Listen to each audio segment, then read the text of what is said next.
In this video, you will get a clear roadmap of when Bitcoin will bottom and where, and also the exact signals I use to identify the bottom so that you can buy with confidence when it comes. So first of all, some context. Are we in a bear market? For this, we have to go into the weekly time frame and look at the 50-week moving average, which is this yellow line here. And historically, if we had weekly closes below it, more than 2, we had a bear market. So as you can see here in 2018, with a bearish retest of the yellow line, the 50-week moving average, then here again in 2022, 21 going into 22, a few weekly closes below it, a bearish retest, and then lower lows. And right now we have 3 weekly closes below the 50-week moving average, also below 100,000, and below this green parallel channel, which has been respected for 3 years, for the whole bull market, for its entirety. So if you look at this, the bull market is over. Also, we have a bearish divergence that is being reset. And then on the other hand, we have these lower lows on the RSI while the price made higher highs. And we clearly lost the RSI support here too at 44 and went to make lows, new lows, fresh lows at the 30 area. So if you just look at that, yes, we are in a bear market. Now let's look at the cyclical theory, so the 4-year cycle theory. For that, I have something very interesting to show you. So we have the 2013 cycle, and it's measured from its exact top to its exact bottom, which is 59 weeks. And then we have from the bottom to the next top in 2017, that is 152 weeks. So about 3 years. We have the bottom at the top in 2017, and then the exact bottom in 2018, that is 52 weeks, so a year. And then we have the exact bottom there to the exact top in 2021, and that is 3 years. So again, 3 years. And from its top to the bottom, it was also exactly a year, like in previous cycles. And so far, if this was the top, which it likely is, the reason also why I sold and shorted, I sold everything and shorted Bitcoin at 120,000. We have here low to high, 152 weeks, 3 years again. And on the cyclical side of things, yes, we are entering a bear market. So when will we see a bottom? When is the bear market over? When will things reverse? And when will we go into a bear market, into a bull market? Well, if we just extract this, so 3 years and then a year as usual from its top to bottom, that would mark the low very simply in the week of October 5th of 2026. So next year, 2026, early October, that would be the bottom. Of course, it doesn't have to happen, but usually it happens. That's called a self-fulfilling prophecy. A lot of traders fall into that, and the markets especially, since that is all about human psychology. And we just tend to repeat history, and this is one of the things we do here in Bitcoin. We have this 4-year cycle, and we tend to just repeat it. So if you just look at that, it would mark the low at in October. Of course, you can use other indicators. I won't just set my orders here 52 weeks from the top we had in October.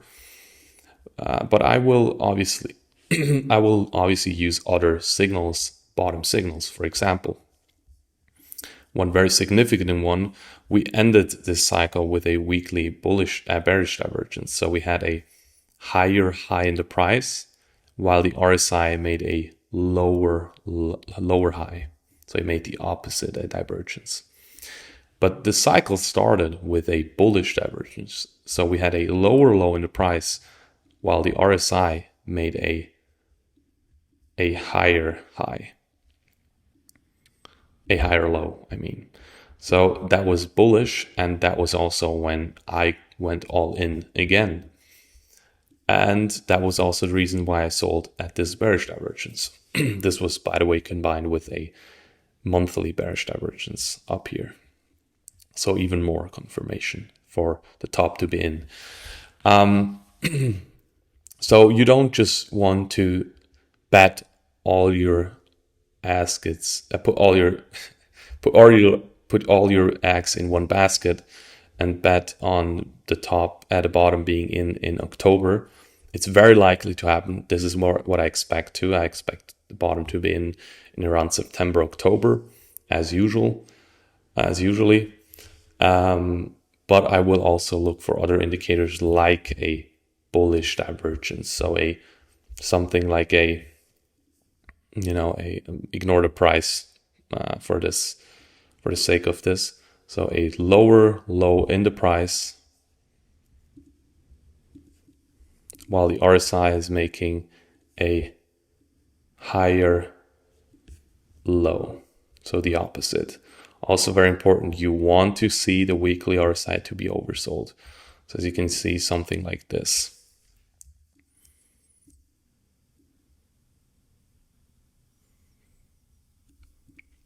Right, so that would be a clear signal. But before we get into where Bitcoin will bottom, at what price, at what exact price actually, let's look at what will happen next. So as you can see, we have the 50-week moving average here. That is sitting at right around 102,000. And as you know, it usually prints a few weekly closes below it, and then we have a bearish retest. We had this in all previous cycles. We had it here too, as you can see, and I'm expecting it to happen once again this cycle. For the end of the cycle, right? We already finished the bull market, and we're now entering into a bear market, and I expect some sort of retest of this line, of the 50-week moving average, which is around 102,000 right now. And for this, I actually drew this a few days back. I wrote this in my newsletter, the Sonderberg Outlook. And I wrote about these two scenarios, as you can see here. And that was we just break above the 94K area for Bitcoin, and then go up to 102,000 and go into lower lows, or we fail. What's happening right now? We fail and print a lower low on the higher time frame, so the daily 3-day time frame around there, and make a lower low while the RSI is making a lower high, so a bullish divergence. And with that, we have more confidence of a bearish retest at the 102,000 area, which would be the 50-week moving average. So this is very likely going to happen. That's what I'm expecting. So now, where do I see the bottom for this cycle, for this bear market, I mean? Well, for that, we have to look at the 200-week moving average, a very solid indicator, which was always used and will always be used, especially here in crypto markets. In white, you see the 200-week moving average, and in yellow, the 50-week moving average. So far, every time the bottom was right around the 200-week moving average.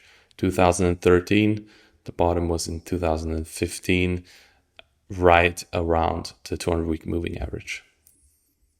Just a few weeks below it, but not any real closes. Then 2017-18 cycle was over, and we had a few closes right above the 200-week moving average that marked the low in the cycle. Then we had a break above the 50-week moving average, and then unfortunately we had a black swan event, which was the COVID crash, and we very briefly went below it, but then moved up into new highs, and that was a new bull market we had. And from there, we again rejected off the 50-week moving average, and this time we actually fell below the 200-week moving average. We fell 30% below it, around 30% below it. So this time we actually fell below it and saw multiple weekly closes. So this time, what can we expect? That's a good question. Let's draw this for the sake of this. This is obviously not 100% true, as we don't know where the price will be in the next few months, but likely lower. So I'm expecting this 200-week moving average to top out here and then move a bit lower. So as you can see, this white line, I drew that. So in that case, we could expect something like 50,000, right? If this is where we see the the bottom playing out a year later after the top, that would be around 50,000. That would make a lot of sense. Though if we see a sharper correction, so another 30% down, that would put Bitcoin at 36,000, so around the 30,000 mark. So something between 35 and 60,000, that could be the low. Well, it's very broad, to be honest. So let's look at previous corrections. We had a previous correction here in 2017, which was 85%. Well, we of course had another cycle over here. So we had, let me see, we had a correction of probably 90 something. Oh, closely. Yeah, closely. Okay, we had 85% correction from top to bottom.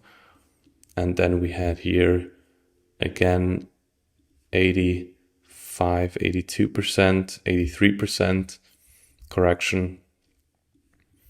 And then from this previous cycle, we had a correction of 77%. So this time we might just have a slightly less brutal correction as we have them usually. Let's say 65, maybe 70% correction. But if we just follow history, we could see a 70% correction. So I personally would be prepared for 30, 35,000, maybe 40,000.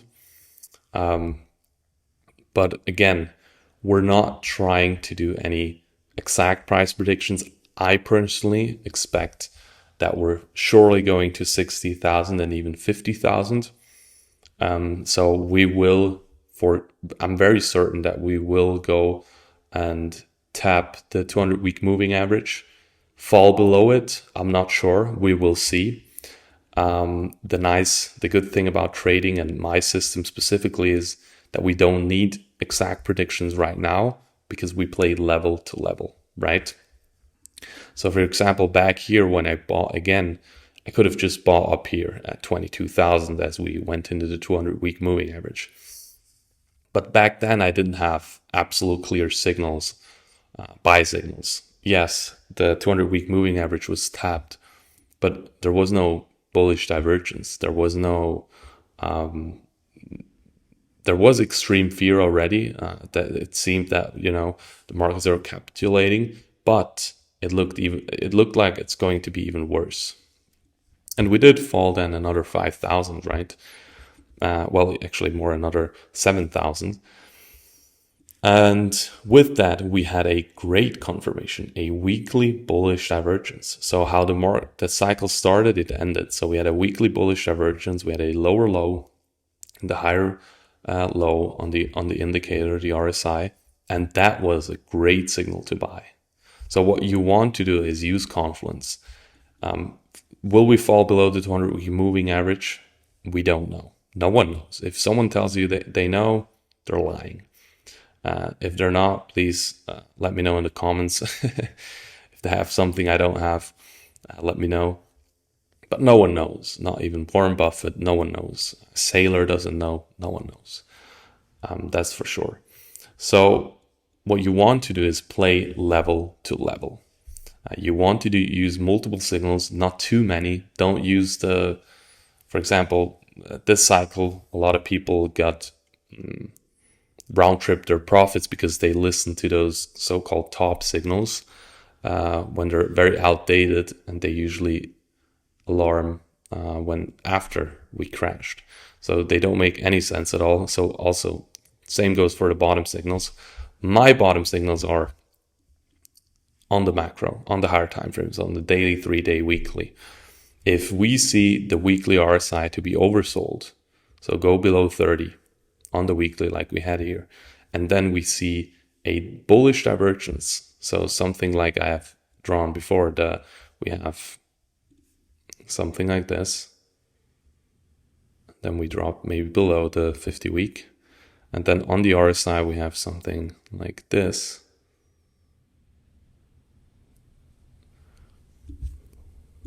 So a low with a higher low, and in the price we have a low with a lower low. So the opposite we want to see in the indicator. When we see that, I'm going to buy, no matter if we are right around the 200-week moving average or below it. Right, so it's not, you don't just use one indicator. It's very wise to use multiple ones, but not too many either because of the noise. There's a lot of noise. People use 12 indicators at the same time when you only really need 3. Right now, we're just using divergences, so the RSI, the 200-week moving average, and the time. We're just using time, cycle theory, so a year later, right? That's it. That's really it. That's the only... Those are the only indicators you really need. You can obviously use more. If you want to go deeper, you can use the US dollar, for example, as we have it here. Usually when we top out here at this parallel channel, that's when the bottom is in crypto. That has something to do with liquidity. And as we bottom out here, that usually means we have the top in crypto. Same happened here, here, and here. And then we had the tops here in the dollar, the US dollar index. And in Bitcoin, we had the bottom as the dollar bottom topped. So you do want to use multiple indicators, but not too many either, because the noise can also kill you and your portfolio. So again, to summarize, if you didn't sell like I did, I sold everything I had in crypto at 120,000, 125,000, right around the top, and I shorted the top down. If you didn't do that, no worries. There is a possibility where you can take profits or sell everything if you have to, and then buy back in at the bottom. So your opportunity would be a retest of the 50-week moving average. So what we drew here, we have a retest and then we go lower. So right now the 50-week moving average is sitting right around 102,000. So be prepared if you need to sell, if you need that money. And also, where do I see the bottom? Again, around October of next year, 2026, and at a price of around, in my opinion, 50 to 60,000. But again, if we follow the previous bear market, we could go as low as 35,000. So be prepared for that. Don't just listen to the 200-week moving average, but use multiple indicators to time this bottom. It is very crucial. And if you sold up here at 120,000, you buy back at 50,000, you will have 2.5 more Bitcoins than you had at this top. And when we go to 180, you will have much more money. So it is very wise to not hodl, in my opinion, and to sell the tops, the macro tops. If you're like me, you will even sell here, buy here, sell here, buy here, sell here. But you don't have to do that. You can just buy here, sell here, buy here, and sell here, right? Somewhere around here. We'll see. So a trade every 2-3 years, that's enough. You will have more and more Bitcoin if that's the goal. My personal goal is having more buying power, not just only Bitcoin. At the end of the day, what we need is buying power and not just Bitcoin. But that's a whole another topic. And yeah, so be prepared to buy the bottom, and may God bless you.